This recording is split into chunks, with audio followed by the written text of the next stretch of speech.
우리에게 주고자 하는 것, 오늘도 우리에게 주고자 하는 것, 하나님께서 모든 열방의 사람들에게 주고자 하는 것, 최고의 것, 하나님의 가시신 것 가운데 최고의 것, 전부인 것, 그것은 복음입니다. 복음만이 사람에게 가장 큰 복이기 때문입니다. 최고의 복이기 때문에 반드시 받아야 될 복이고 전부이기 때문에. 복음은 예수 그리스도이시고 예수님께서 이루신 모든 구원의 사역이신데요, 죄인으로 태어나 죄 가운데서 살다가 하나님의 심판을 받고 영원히 꺼지지 않는 지옥에 들어가야 할 운명에 처한 우리를 구원하시기 위하여 하나님께서 창세전에 계획하시고 삼위 하나님께서 계획하신 그 일을 아들 예수 그리스도를 통해서 이루신 모든 일들이 복음입니다. 이 세상의 모든 사람은 복음을 들어야 하고, 그리고 그 복음 앞에 나와서 실제되는 믿음으로 달려가고, 그리고 마지막엔 영생을 얻어야 합니다. 하나님이 우리에게 주시고자 하시는 최고의 복이 바로 이것이기 때문입니다. 오늘 말씀은 북쪽 이스라엘 향한 말씀인데요, 북쪽 이스라엘은 교회입니다. 10지파가 함께하는 베델과 단에 성전을 2개 지어놓고, 우리는 예루살렘보다 하나 더 짓겠다, 그런 마음을 가지고 2개나 지어놓고 그들이 예배하고 있었지만, 하나님이 보셨을 때는 너무 심히 비패했고 정말 손댈 곳이 없을 만큼 머리에서 발끝까지 성한 곳이 없는 고멜과 같은, 뒤집지 않는 전병과 같은 그런 모습이 당시 이스라엘 상황이었습니다.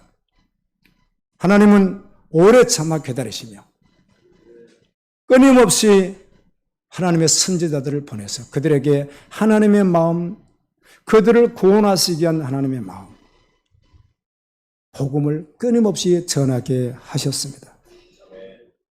오늘 말씀은 바로 그런 상태에 있었던 이스라엘에게, 교회에 호세아 선지자를 통하여 주님이 부르시는 복음입니다. 그런데 이따 말씀을 맺으면서 마지막 결론에 가서 짧은 시간에 1장부터 9장까지 한 줄 정도씩 해서 이 호세아 말씀이 어떤 말씀이었는지 지금까지 들어왔기에 한번 정리하는 시간을 갖게 될 텐데요.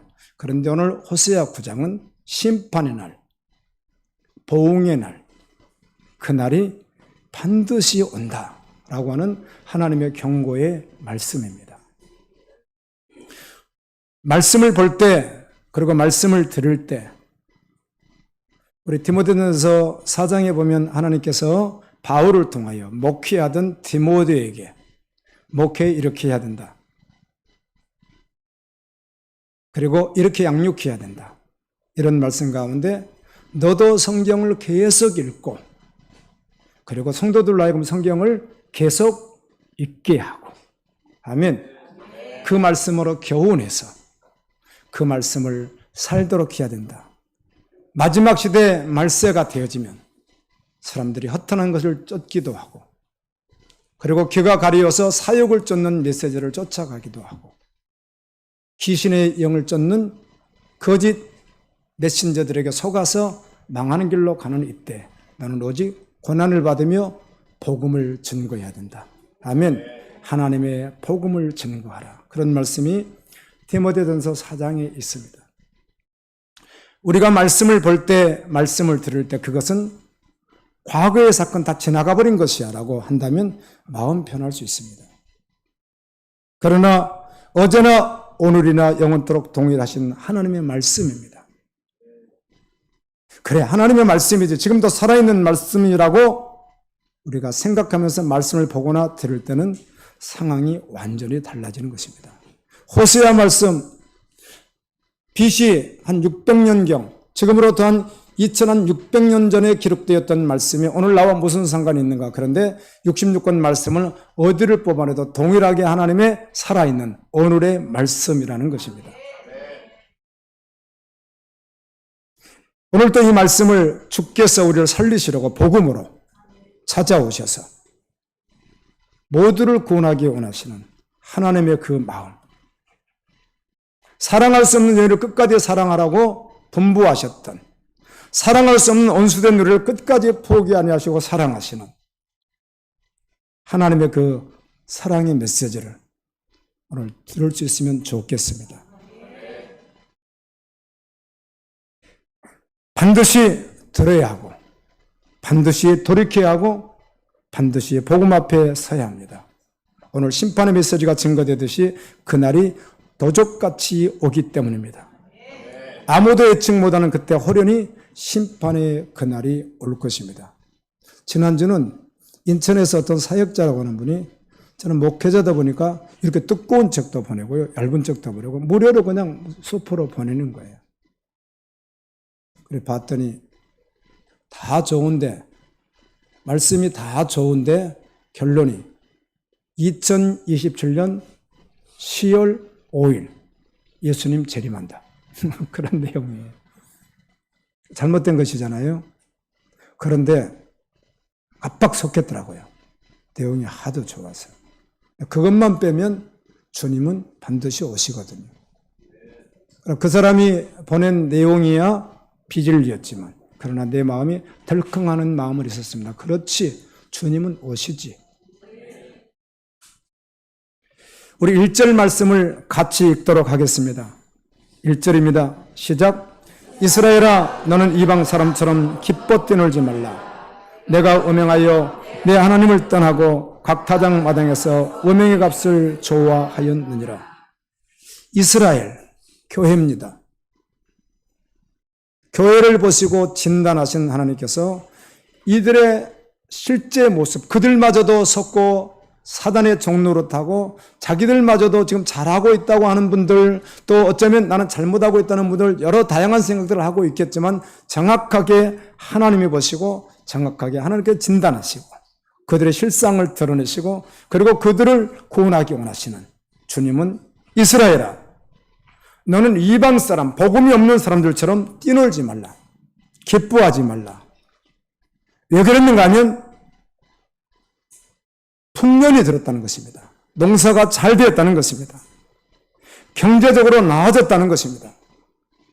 여러분 아시죠? 북쪽 이스라엘 왕이 19명이잖아요. 그 가운데 13번째 왕이 여로보암 2세, 오늘 본문에 나오는 여로보암 2세입니다. 북쪽이 19명의 왕들 가운데 13번째 왕이었던 여로보암 2세 때가 가장 어때요? 나라가 경제적으로 부강했습니다. 참 독특합니다. 열방의 나라들도 가난하고 배고프고 어려울 때 신앙으로 나왔던 분들이 경제적으로 부해지면 대부분 타락하거나 교회를 떠나게 되는 것이죠. 유럽이 그렇습니다. 북미 남미가 그렇습니다. 대한민국도 똑같은 전철을 밟고 있습니다. 너희들 세상의 그것으로 기뻐하지 말라. 뛰놀지 말라. 너희들이 그렇게 취한 것들은 사실은 믿음으로 취한 것이 아니라 음행의 값이다. 음행의 값. 음행의 가치란 말이 히브리어로 에테란이라고 하는 말인데요. 창부의 대가. 창녀도 있지만 창부. 남자들이 창부 노릇을 해서 거둬들인 물질, 경제 풍요 이런 뜻입니다. 그들이 지금 소유해서 누리고 있는, 세상적으로 누리고 있는 여러 가지 것들이 음란의 대가라고 주님이 말씀합니다. 그러면 열심히 살지 말라는 것입니까? 열심히 경제활동하지 말라는 말입니까? 그런 말이 아니라 복음이 아닌 믿음으로 살지 않는 가운데 적당히 신앙생활을 하며 세상에 푹 빠져서 세상에 취해버린, 아멘, 이런 모습을 말하는 것입니다. 하나님을 믿는다고 하는 성도들이 사실은 세상의 것을 더 추구하는 교회의 모습을, 그 모습으로는 영원한 생명을 얻을 수 없다라고 하시는 주님의 경고의 메시지인 것입니다. 우리가 금요일날 야고보서 5장 말씀을 보는 가운데 1절에 2절에 3절에 이런 말씀이 있습니다. 들으라 부자들아, 너희에게 닥쳐올 비참한 일들을 생각하고 울며 부르짖어 회개하고 돌이키라. 너희 재물은 썩었고 너희 옷은 젖먹었으며 지금 현재 재물이 많고 당시 신분에 의해서 또 물질에 의해서 값비싼 옷을 입고 있지만 현재는 그렇게 하고 있는데 이 말씀은 과거형으로 되어 있습니다. 이미 끝나버린 것처럼. 궁극적으로 회개하고 돌이키지 않으면 너희들이 가지고 있는 그것이 지금 쓰고 있는 그것이 다 무엇이라는 거예요? 썩었다는 것입니다. 너희들이 하루에 입고 있는 그 옷이 좀 먹었다는 것입니다. 너희 금과 은은 녹이 슬었으니 이 녹이 너희에게 증거가 되며 불같이 너희 살을 먹으리라. 너희가 말세의 재물을 쌓았도다.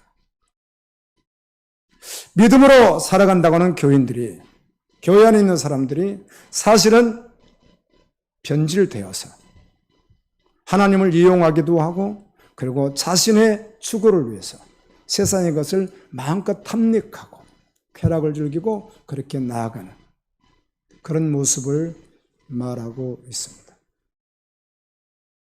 에스겔 7장 19절 말씀에 보면 심판의 날에 사람들이 은을 거리에 던지고 금을 더러운 오물, 구투한 썩은 그런 음식과 같이 여길 것이다. 왜냐하면 믿음으로 살지 않았던 그들이 구원을 받지 못하는 그 심판의 때에는 금과 은이 그들을 구원해 주지 못하기 때문이라는 것입니다. 저는 이 말씀을 또 때가 되어서 주님이 하게 하시는 순서대로 전하고 있지만 이 말씀이 나와 여러분에게 정확하게 직면해야 될 말씀입니다. 오직 믿음인 것입니다.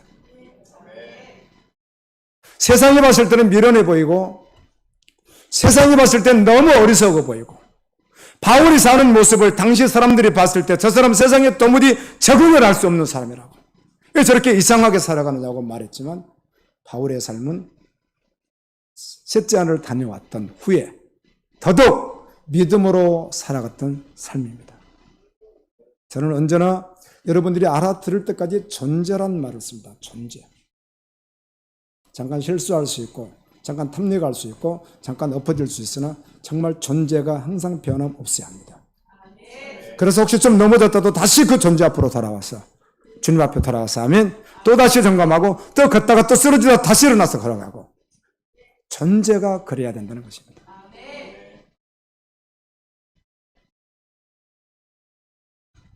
성도는 항상 깨어 있어서 세상의 것으로 기뻐하는 존재가 아니라 하나님의 말씀에 순종하며 하나님의 뜻이 이루어지는 그 현장에서 기뻐하며 주님을 경배해야 하는 존재가 성도인 것입니다. 혹시 죄를 범하거나 믿음으로 살지 못하는 것에 대하여 애통해하며 울며 하나님께 나아갈 때 하나님은 은혜를 베풀어 주시고 그리고 그렇게 애통하고 나아갔는데 절망 속에 애통하며 나아갔는데 회복해 주시는 주님의 은혜로 말미암아 이제는 기쁨의 눈물을 흘리는 자리까지 나가기를 소망합니다. 심판의 그날에 하나님의 긍휼을 얻는 자가 가장 존귀한 자인 것입니다. 2절 말씀을 같이 읽겠습니다. 시작. 다장마당이나 술투리 그들을 기리지 못할 것이며 새 포도주도 떨어질 것이요. 심판의 때가 되면 당연히 곡식이 필요 없을 뿐만 아니라 없는 것이죠. 새 포도주도 없는 것입니다. 새 포도주를 말할 땐 정말 음료를 말하기도 하고 포도주를 말할 때는 끊임없이 쾌락, 인간들이 추구하는 모든 세상의 것들을 총칭해서 하는 말입니다. 당연히 없어지는 것이죠.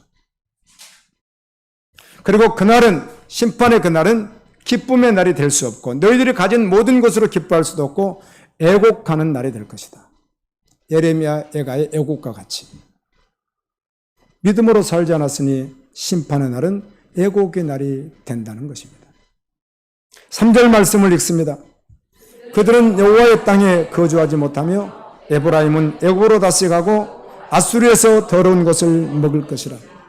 그들은 여호와의 땅에 거주하지 못한다. 자, 1차적으로는 당시 이스라엘 사람들이 살고 있었던 하나님이 약속했던 가나안 땅에서 살지 못한다는 말씀이고요. 더 나아가서는 거룩 완성세 예루살렘에 들어가지 못한다고 하는 말씀입니다. 여러분 성경을 계속 보시게 되면 신구약 모두가 다요. 성경은 언제나 동시적이고 통시적으로 기록됐습니다. 당시 사건에 대해서 기록하면서 거기에 대한 전쟁이나 아니 그러면 농사가 잘 되지 않는 것이나 질병이나 이런 것을 심판이 있다고 징계가 있다고 말씀하는데 그리고 이어서 반드시 뭘 말해요? 마지막 때 심판이 있다고 언제나 성경은 그렇게 말합니다. 항상 성경은 동시적이고 통시적입니다. 잠깐 세상에서 너희들이 경제적으로 어려울 것이다. 좀 병 걸릴 것이다. 그렇게 두려울 자 없습니다. 정말 성도들이. 영원한 심판 앞에서 긍휼을 얻지 못하는 것이 가장 두려운 것입니다. 그렇게 될 것이다. 그리고 애굽으로 아수르로 포로로 잡혀가서 그곳에서 더러운 것을 먹을 것이다. 거룩한 신령한 양식을 먹어야 될 그들이 더러운 것을 먹을 것이다. 특별히 우상 제물을 먹게 될 것이다. 호세아 성경은 호세아가 하나님의 말씀을 전하고 난 후에 약 한 50년 후에 아수르에 의해서 완전히 패망되고 맙니다. 4절 말씀을 읽겠습니다. 그들은 여호와께 포도주를 부어드리지 못하며 여호와께서 기뻐하시는 바도 되지 못할 것이라. 그들의 제물은 애고가는 자의 떡과 같아서 그것을 먹는 자는 더러워지나니 그들의 떡은 자기의 먹기에 성될 뿐이라. 여호와의 집에 드릴 것이 아닙니다. 포도주를 부어드리지 못할 것이다. 이건 관제를 말합니다. 관제. 여러분 5대 제사 가운데 관제라는 게 있습니다. 마지막 제물에 포도즙을 붓는 것. 그래서 바울은 이것을 자신이 죽을 때 흘리는 피로 말하지 않습니까? 관제. 하나님께 거룩하게 드려지는 제사를 너희들은 드리지 못할 것이다. 하나님 결코 기쁘게 할 수 없을 것이다. 그리고 너희들이 먹는다고 하는 그 음식은 가족이 죽었는데 그 초상집에서 그 가족이 먹는 음식이 맛있을 리가 없지 않습니까? 그와 같은 음식이 될 것이다. 눈물 가운데 고통 속에서 그 먹는 음식이 너에게 어떻게 양식이 되겠는가? 너희가 그 음식을 먹을지라도 그 음식 자체가 더럽기에 하나님께는 드리지 못한다. 진설병. 성소의 오른쪽에 12개의 떡을 항상 진설해 놓는 그 바로 거룩한 떡은 결코 너희들은 되지 못한다. 돌이키지 않으면 아멘. 아무리 교회 안에 있고 아무리 예배를 드린다고 하지만 전심으로 돌이키지 않으면 그들이 하는 모든 것이 하나님 보실 때 이렇다는 것입니다. 5절 말씀입니다. 너희는 명절날과 여호와의 절기의 날에 무엇을 하겠느냐? 명절날과 절기, 초실절, 유월절, 오순절, 나팔절, 초막절, 그리고 안식일, 안식년, 희년, 속절과 같은 하나님의 명절과 절기를 너희들이 아무리 한다고 형식적으로 할지라도 하나님이 받지 않으신다. 너희가 그때 무엇을 할 수 있겠느냐? 온전히 돌이켜 회개하고 아멘. 애통하며 울며 와서 하나님의 긍휼을 구하고 온전한 예배자가 되어야 한다. 이런 말씀입니다. 6절 말씀을 같이 읽습니다. 보라 그들이 멸망을 피하여 갈지라도 애굽은 그들을 모으고 노은 그들을 장사하리니 그들의 우는 찔레가 덮을 것이요 그들의 장막 안에는 가시덤불이 퍼지리라. 하나님께서 심판하는 그때 그 멸망을 피할 자가 없다는 말씀입니다. 여러분 누가 하나님의 심판을 피할 수가 있겠습니까? 그러나 또 반대로 주님께 순종하고 믿음으로 달려가는 사람은 하나님의 손에서 빼앗을 자도 없습니다. 우리 어제 로마서 8장을 묵상하는 가운데 1장부터 7장까지 계속해서 우리 7주에서 달려오지 않습니까? 8장 1절은 딱 열면서 크게 뭐라고요? 하나님께서 어렵다고 하시는 자를 정죄할 자가 없나니. 정죄는 죄로 정하지 않는다 그 말이잖아요. 죄로 정하지 않는 마지막 심판자는 하나님이시니까. 죄로 정하지 않는다. 그리고 그는 육신의 생각이나 육신대로 사는 존재가 아니라 하나님의 영을 따라 달려가는 자이다. 18절을 묵상하셨잖아요.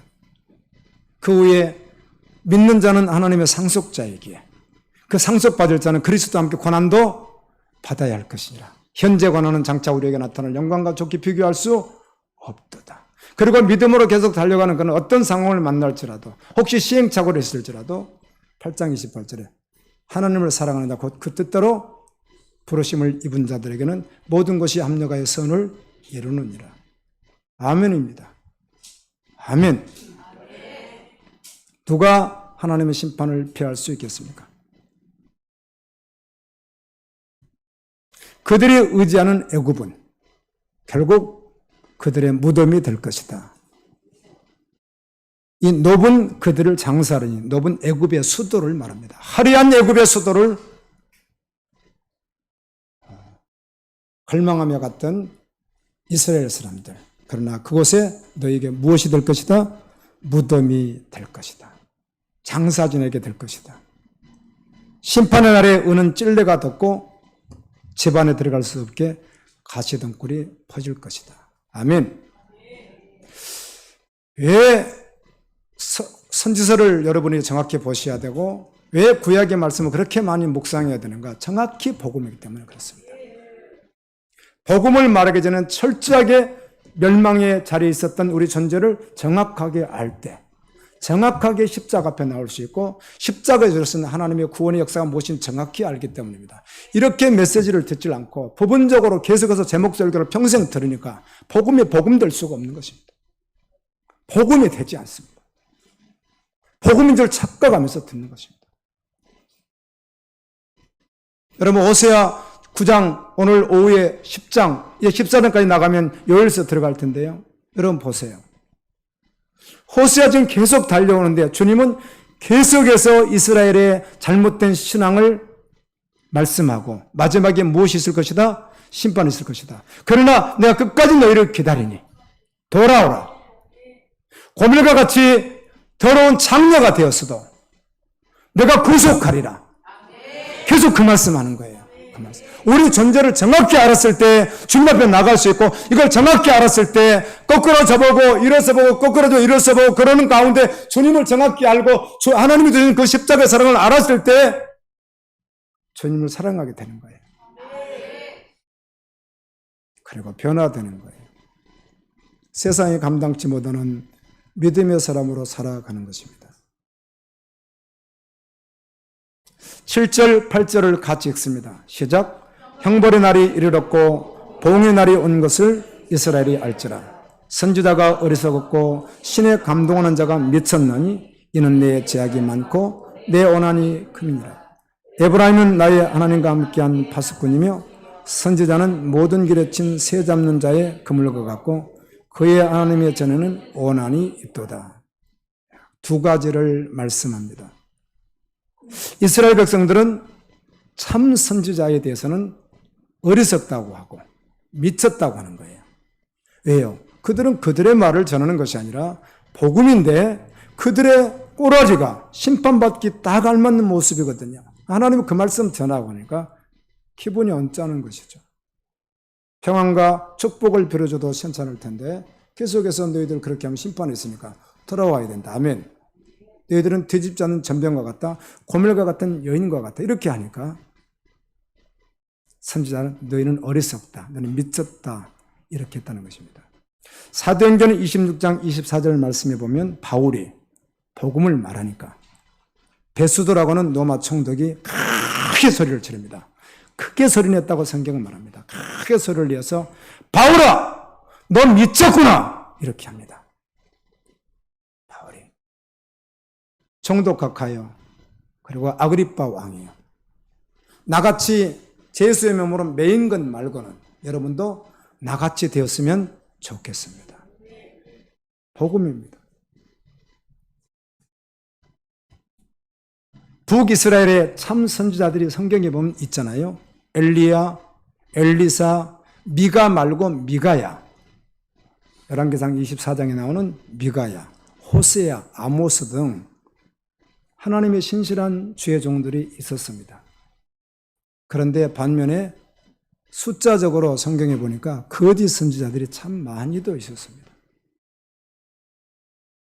같은 선지자가 말을 할 때 내가 취사 선택해서 어떤 걸 따를 것인가? 하나님의 말씀을 따르는 것이 아니라 자기 원하는 대로 쫓아갔던 것이죠.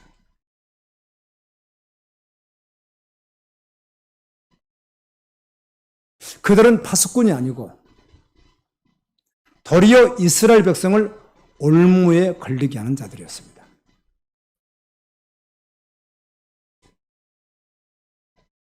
그리고 하나님께서 보낸 선지자들이 성전에 있을 때 그 성전에서도 원한을 뿜듯이 대우했습니다. 하나님을 향해서. 이스라엘 백성이 그렇게 했다는 것입니다.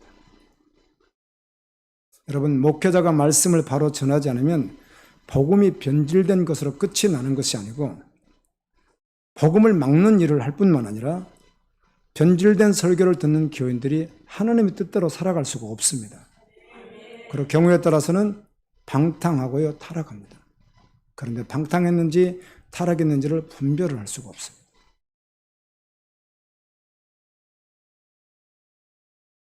구절 말씀을 같이 보겠습니다.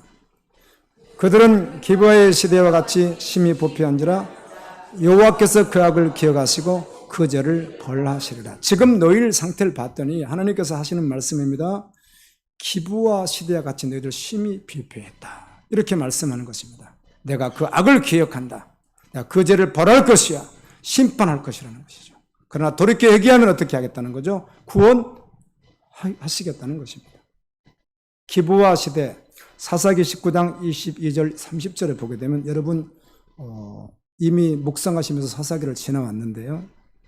유다 지파 어떤 사람이 자기 첩을 데리고 그 장인 집에 가지 않습니까? 그 첩이 잘못했는데 그래도 데리러 가잖아요.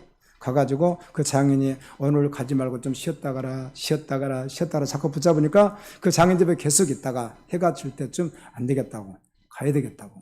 그리고 나오다가 몰려가려니까 그러니까 어느 지역으로 가면 좋겠다? 그래, 베냐민 지파 지역으로 가서 좀 있었으면 좋겠다 하고 데리고 갔더니 베냐민 지파 사람들이 소돔과 고모라와 같이 동성연애, 그 다음에 이런 음란, 얼마나 악하고 음란한지 이 사람들이 내놔라.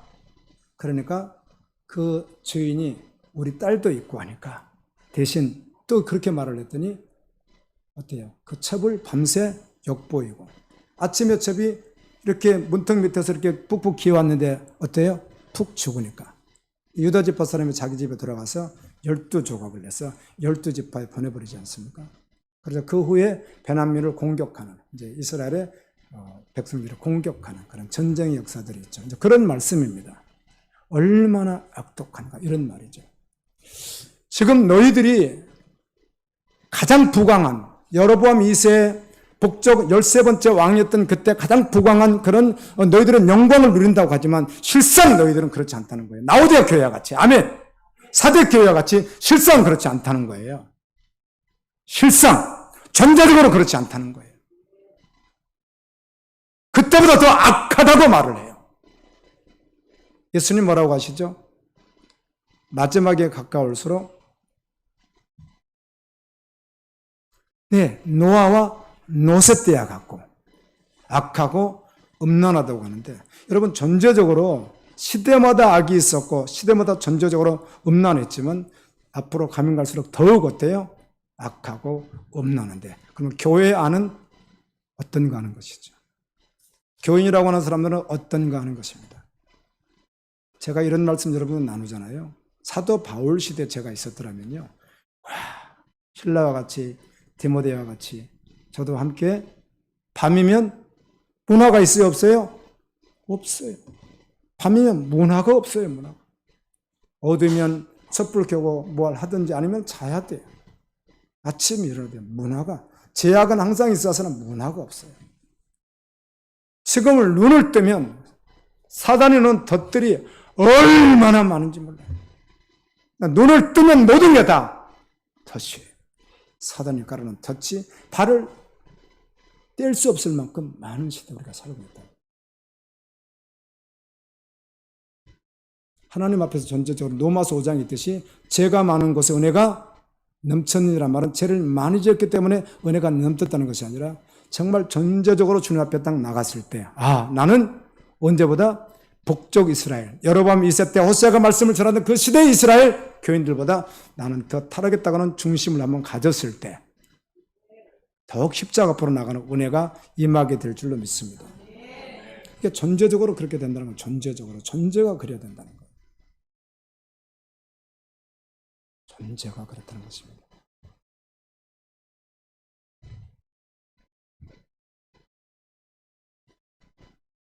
정말 악한 시대 맞습니다. 아멘이시죠? 10절을 같이 읽겠습니다. 시작. 옛적에 내가 이스라엘을 만나기를 광야에서 포도를 만난 같이 하였으며 너희 조상들을 보기를 무화과나무에서 처음 맺은 첫 열매를 봄같이 하였거늘 그들이 바알보르게 가서 부끄러운 우상에 몸을 들이므로 저희가 사랑하는 우상같이 가증하여 졌도다. 옛적에 하나님께서 이스라엘을 만날 때 그들을 구원해 주기 위해서 주님이 찾아오셨을 때 아멘.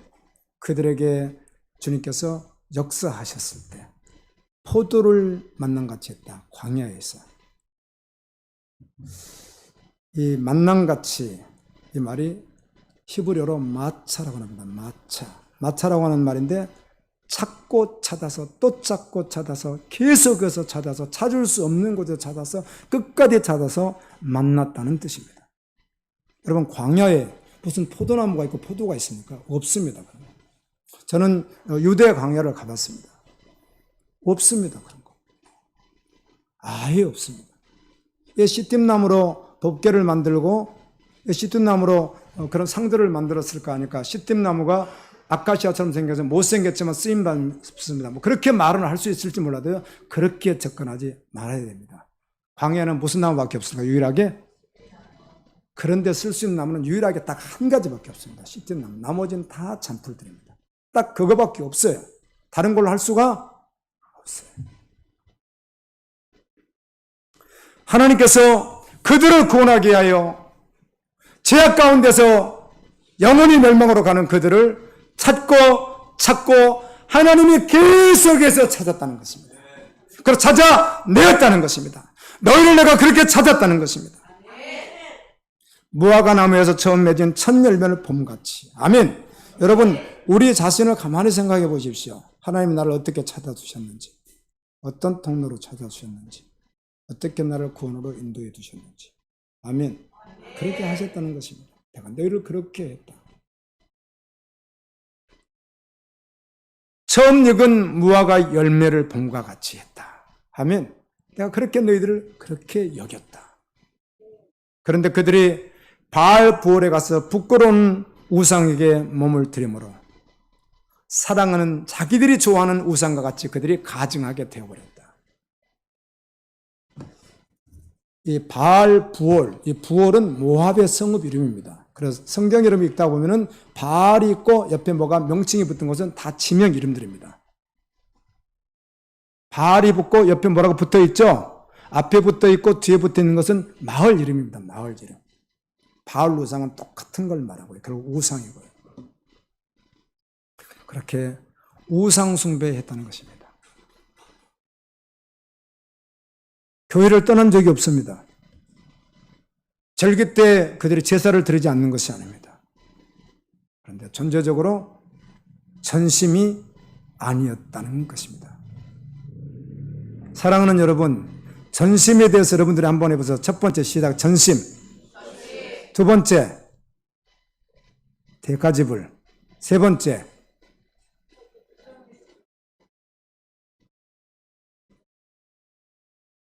예.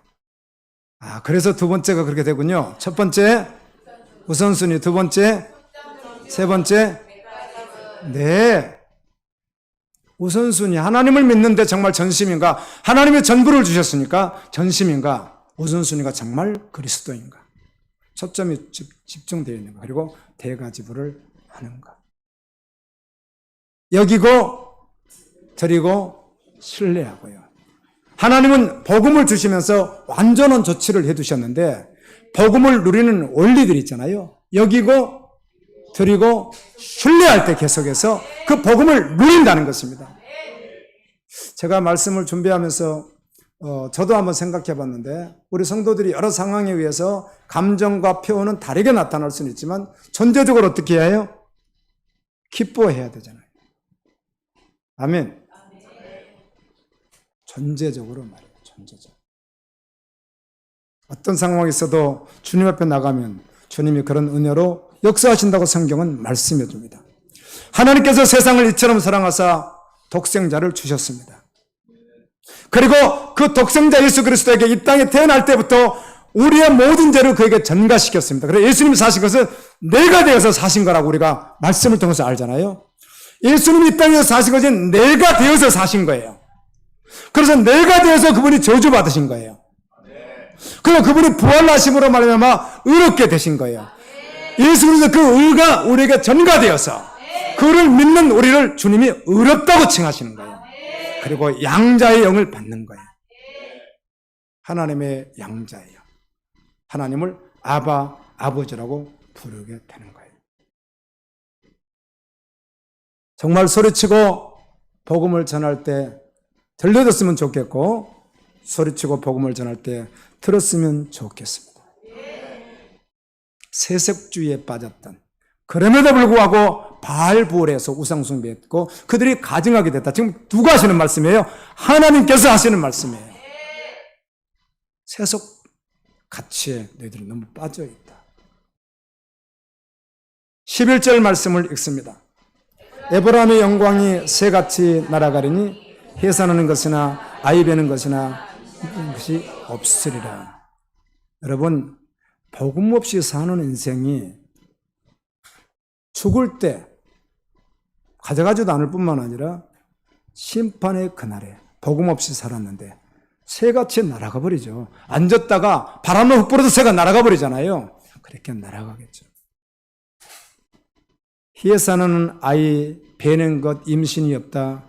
하나님께서 원하시는 열매가 없다는 것입니다. 영원한 생명이 없다고. 여러분, 생명 없는 일에 우리 인생을 낭비할 수 없습니다. 생명 없는 일에 어떻게 낭비를 해요? 우리 갈보리 지체들을 보면서 그리고 다 도전을 받고 함께 달려가는데 또 어떤 지체들을 보면은 지금 오늘이라도 정말 생명되어서 이렇게 걸어가겠다고 힘써서 걸어가시는 분들을 볼 때 은혜가 되어지고요. 아멘. 저도 도전이 되어지고 그렇더라고요. 변함없이 가십시오. 105살 살았다고요? 106살 사는 사람이 있다고요? 얼마나 짧습니까, 여러분, 인생이? 얼마나 짧아요. 너무너무 짧잖아요. 보드셀라는 969세도 살았는데 세상에 얼마나 짧습니까? 110살이 엄청 오래 사는 거라고요? 얼마나 짧습니까? 그 후에 영원한 나라가 있습니다. 너무 짧습니다. 12절을 같이 읽겠습니다. 혹 그들이 자식을 기를지라도 내가 그 자식을 없이 하며 한 사람도 남기지 아니할 것이라. 내가 그들을 떠나는 때에는 그들에게 화가 미치리라. 온전한 믿음으로 온전히 주님 앞에 나아가지 않으면 미래가 없다는 것이죠. 이제 굳이 약간 알레고리칼로 의역을 한다면 자녀에게 소망이 없다는 말은 결국은 소망이라는 뜻이거든요. 소망. 자녀가 무엇이죠? 우리의 소망이니까. 소망이 없다는 것이죠. 소망. 소망이 없는 인생만큼 불행한 인생이 어디 있습니까? 사랑하는 여러분, 하나님을 결코 떠나지 마십시오. 하나님이 떠나신다고 하잖아요. 떠나지 마십시오. 우리가 하나님을 가까이 하면 하나님 우리를 가까이 해 주십니다. 13절 말씀을 봅니다. 내가 보건대 에브라임은 아름다운 곳에 숨긴 두로와 같으나 그 자식들을 살인하는 자에게로 끌어내리로다. 세상에 에브라임은 북쪽 10지파 가운데 가장 부강한 나라입니다. 에브라임은 누구죠? 누구의 아들이에요? 요셉의 아들이지 않습니까? 창세기 49장에 야곱이 12아들을 위해서 기도할 때 요셉에게 뭐라고 하죠? 셈 곁에 심겨준 무성한 가지라고 하지 않습니까? 풍성하다는 것이죠. 실제로 에브라임 지파가, 제가 그 북쪽에 이스라엘에 갔을 때 에브라임 지파 땅 이렇게 다 있어요. 경계가 있어요. 그래서 이쪽이 에브라임이고 이쪽이 단이고 그렇게 다 해줘요. 단이 죄를 참 많이 짓죠. 계시록에 단이 없잖아요. 그런데 참 신기하게요. 단 바로 위가요 헬몰산입니다. 이게 헬몰산은 1년 12달 눈이 덮인 산인데요. 눈이 덮인 산. 그 눈이 녹아서 내리는 물이 좋다는 거 아시죠? 그래서 그쪽은 신기하게 이스라엘에서 물이 풍성한 곳입니다. 단이 세상적으로 됐다는 거예요. 누릴 것을 최대한 누렸다는 것입니다. 그런데 성경은 놀랍게도 전혀 반대로 단에 대해서 기록해주고 있습니다. 정말 참 성도는 주님을 위해서 삽니다. 그리고 에브라임 지파가 굉장히 강성했습니다. 그래서 북쪽 교회를 대표로 말할 때 에브라임 지파 이렇게 하는 거예요. 보통 북쪽 수도를 말할 때는 사마리아, 남쪽 수도를 말할 때는 예루살렘이지만 북쪽을 대표로 말할 때는 뭐라고 하죠? 항상 에브라임이라고 하는 거예요. 남쪽은 그냥 두 지파지만은 유다라고 하고요. 그런 뜻입니다. 대표로 말하는 것입니다.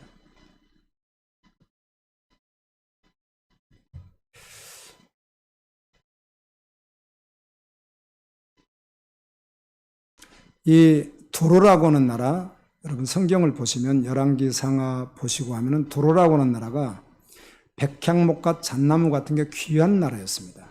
그래서 솔로몬 성전을 건축할 때도 도로에 있는 백향목 같은 것을 막 날라오지 않습니까?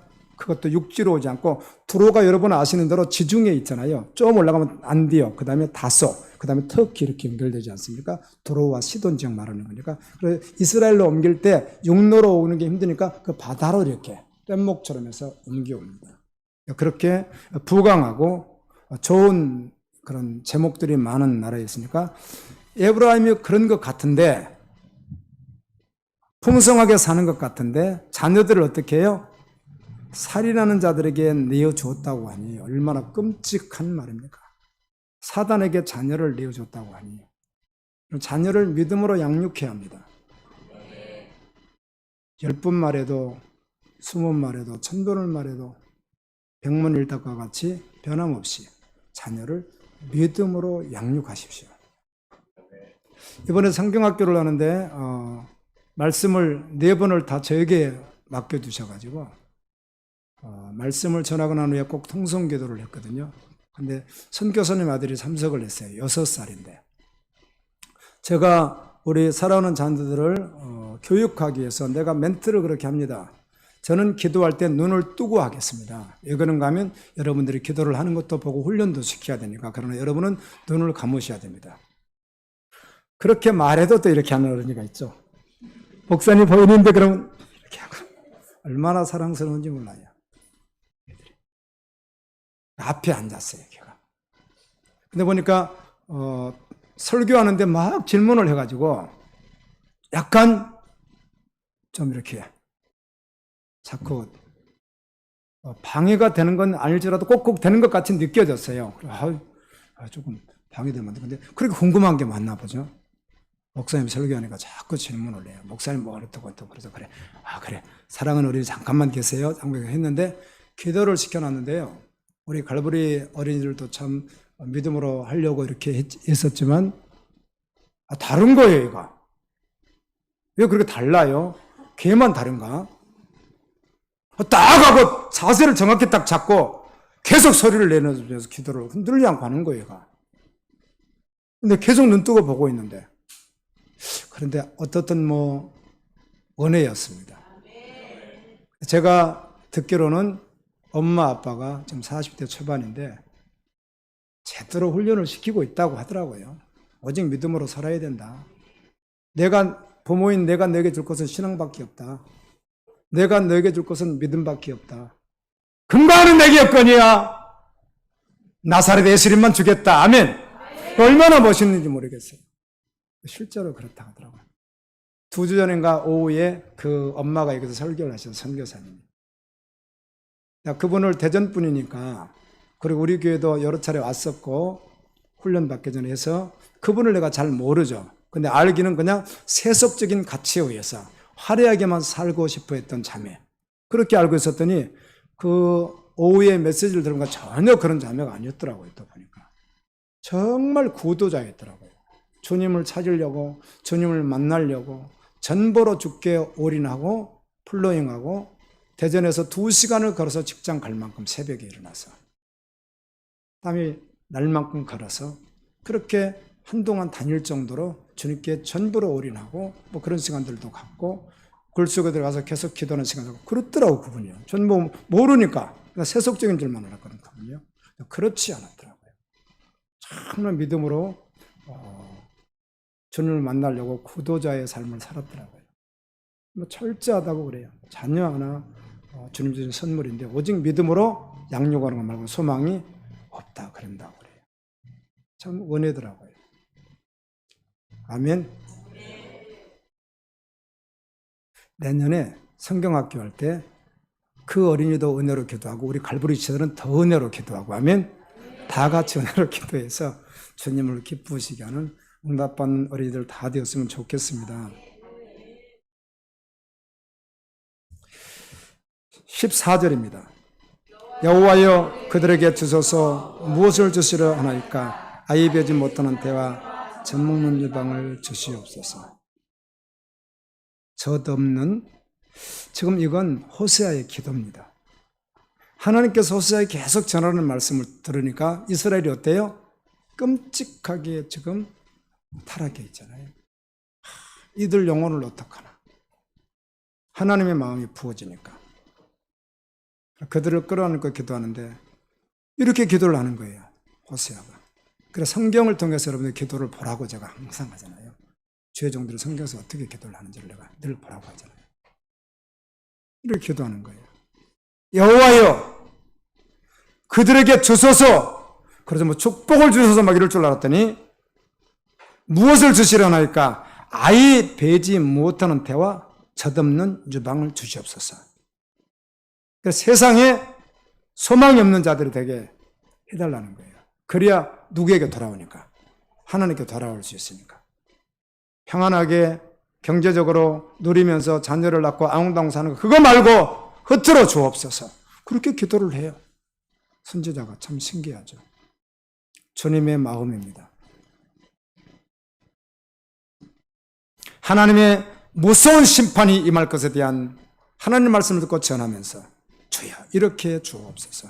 그런데 누가복음 23장 29절에 보면 예수님이 이렇게 말씀합니다.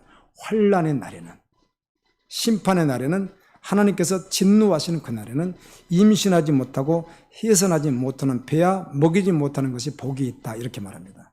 일리가 있습니다. 심판인데 아멘. 세상에서 그렇게 하는 것이 오히려 더 불행한 일이다. 홀로라도 믿음을 지켜야 되는 때다. 예를 들어 그런 말씀이죠. 아멘. 오해해서 이 말을 극단적으로 받아서 마지막 때 얘도 절대로 낳지 않는다. 그런 말씀 아닙니다. 15절 말씀을 같이 읽겠습니다. 그들의 모든 악이 길갈이 있으므로 내가 거기에서 그들을 미워했노라. 그들의 행위가 악함으로 내 집에서 그들을 쫓아내고 다시는 사랑하지 아니하리라. 그들의 지도자들은 다 반역한 자니라. 다 이렇게 하네요. 길갈이라고 하는 장소 여러분 아시죠? 여호수아가 40년 동안 광야 생활을 하고 비즈가산에서 모세가 떠나고 난 후에 요단을 건너기 전에 하나님께서 몰아가지고 그들에게 자신들을 정결하게 하고 하면 충분히 준비하고 난 후에 요단 강가 물이 보리를 거둘 때가 되어서 물이 찰랑찰랑하는데 벗개를 맨 자들이 앞에 들어가게 하라. 그래서 쫙 어때요? 멈추죠. 그리고 건너잖아요. 그걸 기념해서 12돌을 제사장들이 뽑아다가 그 속에서 세우는 기념비가 있는 곳. 후에 그곳은 예배의 처소가 됩니다. 귀한 곳이고요. 가장 처음에 제단을 쌓았던 곳입니다. 반원에 들어가면서.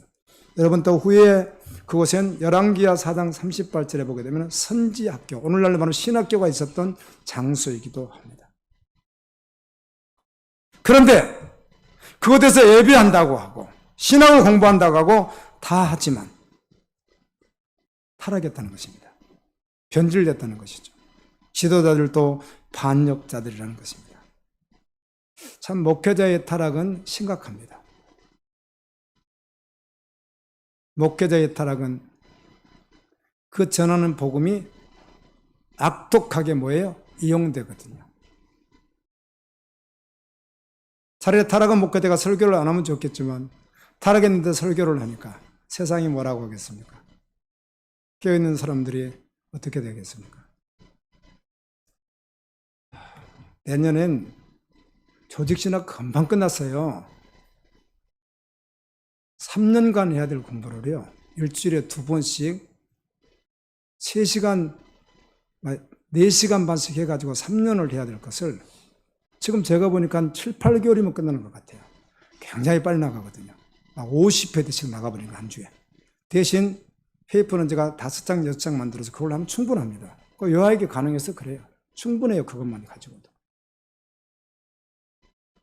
벌써 3분의 2 이상 끝났죠? 끝나고 나면 교회사, 약 한 2,500페이지 정도는 거. 초대교사부터 한국교사까지 한 2,500페이지 정도 됩니다. 내용이.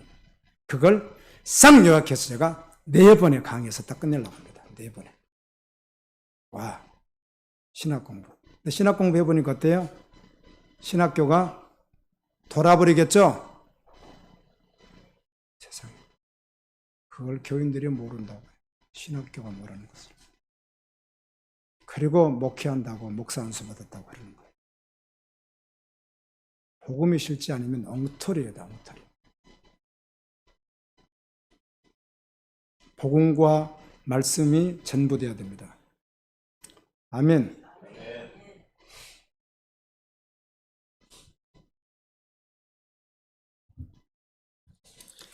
16절을 같이 읽겠습니다. 시작. 에브라임은 매를 맞아 그 뿌리가 말라 열매를 맺지 못하나니 비록 아이를 낳을지라도 내가 그 사랑하는 태 열매를 주기리라. 네. 에브라임은 매를 맞아 히브리어로 훅화라고 하는 말인데요. 강한 수동형입니다.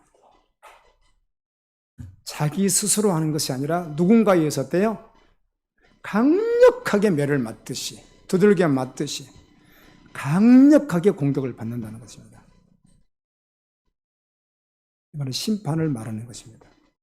타격을 그렇게 받으니 열매를 맺어야 맺지 못해요? 맺지 못한다.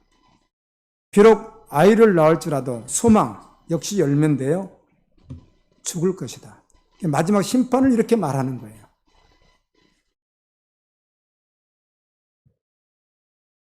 이 호세아 9장이 1장부터 지금까지 달려왔지만 9장이 복음 중에 복음이죠.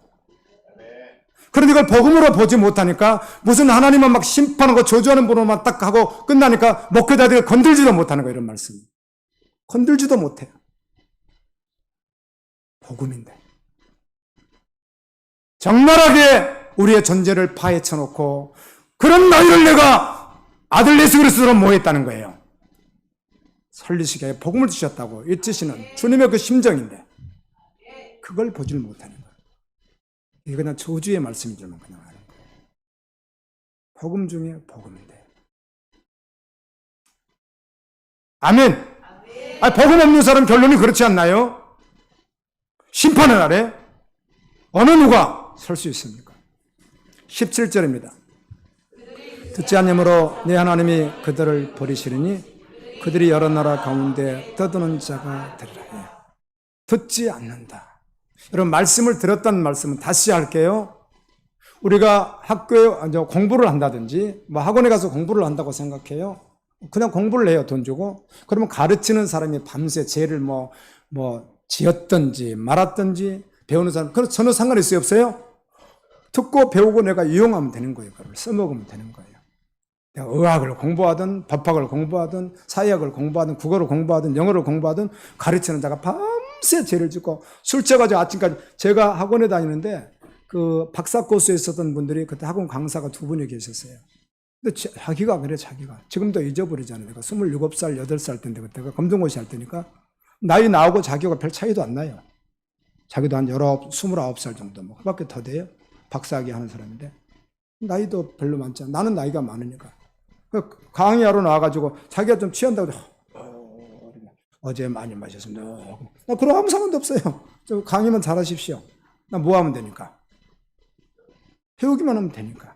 그런데 하나님의 말씀은 절대로 그렇지 않다는 것입니다. 전하는 자도 받는 자도 절대로 그렇지 않다는 것입니다. 들었으면 들렸다면 실제이기 때문에 그래요. 그러니까 들었는데 아니다. 그러면 안 되는 거예요. 성경적으로 말한다면 들었으면 들렸으면 반드시 하나님이 일하시거든요. 마음을 열고 들으셔야 됩니다. 늘 말씀하죠. 구원은 믿음으로 받는다고요. 육신 듣고는 성령을 이래요. 아무리 봐도요. 결국은 믿느냐는 것입니다. 언제나 그 앞에 주님이 여러분 세워줬으면 좋겠습니다. 믿느냐. 그럼 믿는다고 할 때 뭘 믿는 거죠? 살아계신 하나님을 믿는다는 이야기고, 그분이 보내신 아들 예수님을 믿는다는 것이고, 그분이 말씀한 천국 지옥이 있다는 걸 믿는다는 것이고, 그리고 창세기부터 계시록까지는 이 말씀 전부를 내가 믿는다는 태도 결정이 오기 때문에 우리가 완전히 바울처럼 돌이킬 수도 있겠으나 그래도 성화되는 과정 속에 계속해서 걸어가는 거예요. 믿으니까 그러는 거예요. 근데 안 믿으니까, 믿어볼 거다가 안 믿어지니까 세상에서 조금만 건드려도 바로 어때요? 세상이 흡수되어 버리는 것이죠. 존재가 그렇다는 것입니다. 머무나 있어도 마음이 그렇다는 것이죠. 믿어야 되는 것인데 하나님이 여러분에게 믿음의 은혜를 주셔서 믿을 때 들으면 역사가 일어나는 것입니다. 하나님이 우리 앞에 서 계시다니까요. 그분은 신이시니까. 우리 공부하면서 내 안에 하나님의 영이 계시다, 성령님 계시다 설명 어떻게 하시겠습니까? 어디 있습니까? 어떻게 확인하겠습니까? 이걸 어떻게 취하는 거예요? 믿음으로 취하거든요. 어떻게 설명해요?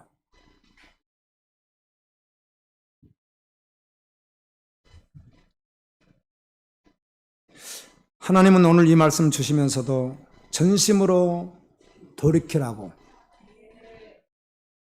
내가 반드시 그날에 심판날이 오는데 내가 너희들에게 긍휼 주기를 원하신다고 들으라고 하시는 귀한 말씀을 주신 줄로 믿습니다. 말씀하신 대로 호세아가 말씀을 전할 때 북쪽 이스라엘의 왕은 여로보암 2세였고, 북쪽이 계속 죄를 범한 게 뭐죠? 첫 번부터 여로보암 1세부터 지은 죄가 두 가지 죄입니다. 두 가지.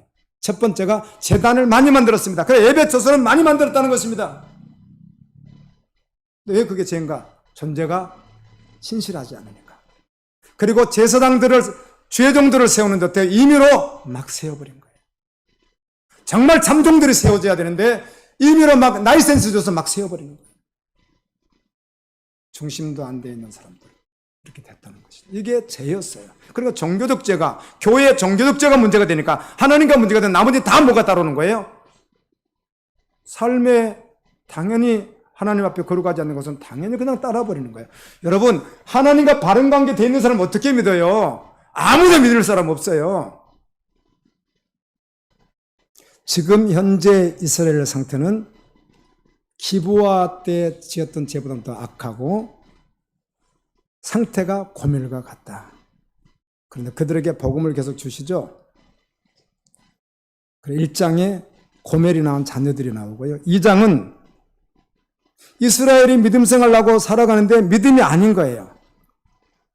그래서 하나님께서 회개하고 돌이키면 좋겠다, 이렇게 복음을 전해주시고요. 3장은 그래도 돌아오지 않는 이스라엘을 고멜과 같이 말해서, 고멜이 배반하고 또 가고 또 갔는데 하나님께서 고멜을 돈 주고 사오라, 아들 예수 그리스도를 통해서 값을 치르고 우리를 사시게 원하시던 주님의 마음을 말씀하시고요. 그런데도 4장 여러분 보시면 고멜이 온전히 돌아오지 않습니다. 안 돌아옵니다, 고멜이. 그래서 너희 엄마와 논쟁하고 논쟁해라. 돌아오지 않았다는 거예요. 그렇게까지 해도 고멜이 안 돌아오는 거예요. 그때 하나님의 심판이 선포됩니다. 마지막에 심판이 있을 것이다. 5장은 우상 숭배에 빠진 이스라엘 백성들, 형식적인 예배는 있는데 진실하지 않는 이런 모습들이 기록되어 있고, 6장에는 회개하라고 외치는 선지자의 말을 듣고 회개한다고 하는데 실제로 하는 것이 아니라 어떻게 해요? 건성으로. 그걸 뭐라고 한다? 우리는 그을렸다 그러는 거예요. 아시죠? 그을렸다. 제대로 돼야 되는데, 죽어야 되는데 그을렸다. 그게 6장 말씀입니다. 그리고 7장에서는 뒤집지 않는 빈대떡 같다. 이렇게 철판에다 놓고 구웠는데 밑에가 다 타가지고 완전히 새까맣게 타버렸는데 우유는 안 타고 있는 거죠. 근데 그거 먹을 수 있나요? 아니, 뚜껑에 우유 좀 떼먹을지 몰라도 얇은 거 먹을 수 없습니다. 밑에가 새까맣게 다 탄 거 떼도 그냥 새까만 것이지 골라내지 않거든요.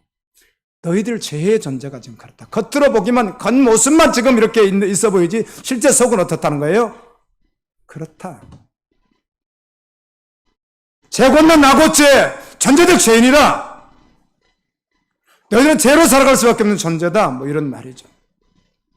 8장에서 하나님을 경배하는 것보다는 살아가는데 분주한 이스라엘 백성들, 그러면서 우상과 결탁하는 이스라엘 백성들에 책망하시고요. 그리고 오늘 9장에서는 심판의 말씀을 계속 외치고 있습니다.